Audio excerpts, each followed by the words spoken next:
দিন দেখিবলৈ পাম বুলি ভবা নাছিলোঁ।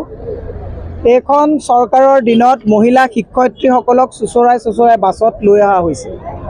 গণতান্ত্ৰিকভাৱে শিক্ষকসকলে প্ৰতিবাদ কৰা, নিজৰ ন্যায্য প্ৰাপ্যৰ বাবে প্ৰতিবাদ কৰাৰ অধিকাৰ কোনো হেৰুৱাই পেলাইছে। পুলিচগিৰি চলিছে, পুলিচে অত্যাচাৰ চলিছে, পুলিচৰ অত্যাচাৰত মানুহে এতিয়া ত্ৰাহি দেখিবলগীয়া হৈছে।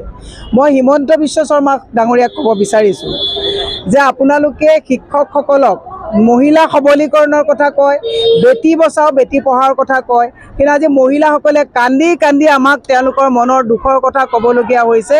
ই অত্যন্ত দুৰ্ভাগ্যজনক কথা। অসমখনত যে এনেকুৱা দিন আমি দেখিবলৈ পাম এইটো আশা কৰা নাছিলোঁ। ডাবল ইঞ্জিন চৰকাৰে সকলোকে ভয় আৰু ভীতিগ্ৰস্ত কৰি মানুহৰ মাজত যি অত্যাচাৰ চলাব বিচাৰিছে, পুলিচগিৰি চলাব বিচাৰিছে, ই অত্যন্ত দুখ লগা কথা।